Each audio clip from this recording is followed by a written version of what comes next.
여기 보시면 요렇게 여기가 리스 약정일이고요.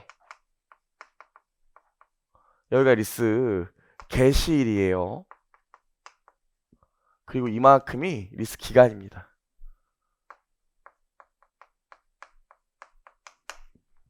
괜찮죠? 자, 그럼 리스 약정일 날 계약서를 쓰기 때문에 리스 이용자는 이날 아무런 회계처리 안 한다고. 약정일 날 회계처리 할 필요가 없어요. 계약서만 쓰고 오는데 뭐예요? 사인하고 온 날인데. 그럼 개시일 보면 개시일 날 회계처리를 보기 전에 다시 저 벤틀리 타고 싶어요 이렇게 얘기한다면 기초 자산의 공정 가치랑 리스 제공자의 리스 개설 직접 원가만큼 리스 제공자는 돈을 내고요. 사실 뭐 리스 이용자 입장에서 그렇게 중요하진 않지만 돈을 내고 리스 이용자한테 뽑아먹을 수익률을 결정한다고 그랬죠. 그 뽑아먹을 수익률 이름이 뭐예요? 내재 이자율이요. 하지만 이 내재 이자는 누가 결정합니까? 리스 이용자가 아니고 리스 제공자가 결정한 날이라 리스 이용자가 모를 수도 있다고요. 모르면 뭘 쓴다고? 리스 이용자는 증분 차입 이자율을 써줍니다. 그럼 증분 차입 이자율은 뭐예요? 동일한 계약 조건으로 다른 사람과 계약했을 때 이자율을 증분 차입 이자율이라고 한다고요. 꼭 현대캐피탈에서 하고 싶은데 현대캐피탈에서 내재 이자를 안 가르쳐줘. 그럼 일단 KT캐피탈 가서 물어봐서 내재 이자를 들은 다음에 그 이자율을 적용하면 된다고요. 아셔야 될 게 리스 이용자도 만약에 내재 이자율을 모를 때만 증분 차입 이자율을 쓰는 거지 내재 이자율과 증분 차입 이자율을 동시에 다 알고 있어. 그럼 뭐 써야 돼요? 무조건 1순위가 내재 이자율이에요. 내 계약과 딱 맞는 이자율이니까. 여기까지 했고 뭐 있습니까? 고정 리스료 있고요. 변동 리스료 있어요. 변동 리스료는 우리가 뒤에서 아주 자세히 배울 거니까. 고정 리스료 있고요. 변동 리스료 있어요. 그 다음에 얘도 마찬가지입니다. 자녀 채권을 청산해야 하는데 보시면 현금 청산이 있고요. 현 물로 자녀 채권을 청산하는 경우가 있기 때문에 얘도 똑같아요. 뭐 있습니까? 매수 선택권에 야 내가 이거 끝나면 살게. 행사 가격만큼 돈을 내거나 우리 또 뭐 한다고 했어요? 종료 선택권이 있다면 리스 기간 야 중간에 끝낼게. 위약금 얼마만 내면 돼. 요럴 권리가 있다면 요 돈 내고 끝내는 게 현금 청산이라고 했죠. 다만 뒤에서 배우겠지만 요것도 뭐를 따져봐야 돼요? 요것도 그쵸? 실현 가능성을 따져봐야 돼요. 좋아 여기까지 했고요.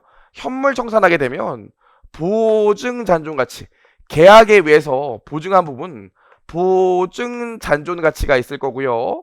무보증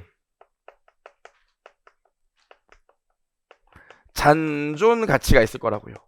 리스 제공자 입장에선 이렇게 땡겨왔다고. 그쵸? 리스 제공자 입장에서 이렇게 땡겨왔죠. 스케일 뭐라고 그랬어요? 리스료라고 그랬죠. 리스 제공자 입장에선. 그쵸? 그래서 리스료랑 무보증 잔존 가치를 더한 걸 우리 뭐라고 그랬어요? 리스 총 투자라고 그랬고 리스 제공자는 요걸 땡겨왔다고요. 그럼 내가 한번 물어보죠 여러분. 리스 제공자가 계상하는 리스료랑 리스 이용자가 계상하는 리스료랑 같을까요 틀릴까요? 이게 이번에 개정된 것 중에 제일 중요한 거죠. 이 그동안 리스 이용자의 회계 처리를 보면 좀 불합리했다고요. 성격이 깔끔하고 깨끗한 사람이 있어요. 우리 어저께도 서우 선생님이랑 여기 자동화 가르치는 서우 선생님이랑 같이 일하다가 밤에 우리 집까지 데려다 줬어요. 그냥 많이 외롭기 때문에 차 타고 얘기하는 걸 좋아해서 저희 집까지 데려다 줬는데 너무 고맙더라고요. 네, 그 양반 렉서스 타는데 재작년에 샀는데 이게 처음에 샀을 때만 해도 되게 좋았는데 벌써 한 6만 킬로 탔다고 그러더라고요. 그럼 많이 탔잖아요. 근데 안에가 엄청 깨끗해요. 이 양반 차를 엄청 깨끗이 쓰더만. 그죠? 제가 안에서 뭐 먹고 이런 거 딱 싫어하고 그렇대요. 엄청 깨끗이 썼더라고요. 그 양반은 보증잔존 같이 이거 해놔도 어차피 차를 깨끗이 쓰고 이게 보통 저까지는 아직 안 그런데 보통 강사분들 보면은 차가 두 개예요. 자기 쓰는 차랑 가족 쓰는 차가 따로 있거든요. 자기 쓰는 차는 애들 잘 안 타고 진짜 자기만 타고 다니기 때문에 차가 깨끗해요. 물론 저희 원재훈 선생님 같은 경우는 뭐 더럽게 쓰지만 차가 깨끗하다고요. 엄청 들었습니다. 그래요. 깨끗하다고요. 그래서 무슨 얘기하고 싶냐면 최원성 선생 같은 경우엔 이거 사실 고민 안 해도 된다고요. 아, 내가 깨끗하게 쓰기 때문에 사고도 안 나기 때문에 보증해 줄 게 없어. 근데 난 어차피 이거 안 낼 돈인데 이걸 왜 포함시켜서 쭉 당겨와서 부채로 잡냐고요. 리스 이용자 입장에선 보증 잔존 가치를 실어놨어도 내가 깨끗이 쓰면 안 내도 되는 돈이야. 근데 기존 기준서에서는 이거 무조건 내라고 그랬, 무조건 포함시켜가지고 현금 흐름 계산해서 부채 잡고 이자 비용 잡으라고 했다고요. 근데 이번 기준서에선 그래 네 말이 맞아. 이건 뭔가 좀 불합리한 것 같아. 리스 이용자 있자 리스크 보시면 리스 제공자는 보증 잔존 가치 전액을 현금 흐름에 포함시키지.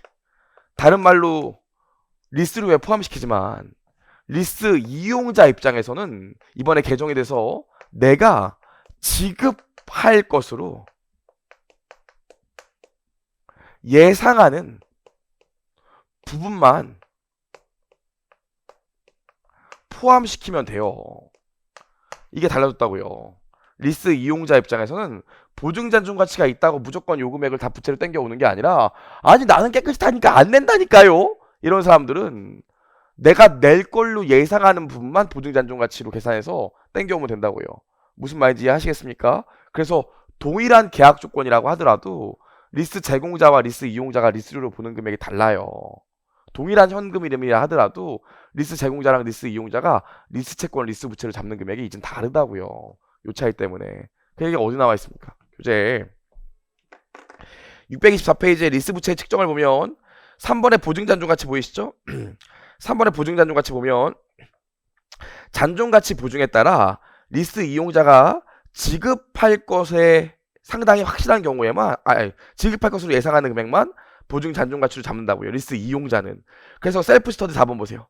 하단에 셀프 스터디 4번 보면 뭐라고 나와 있습니까?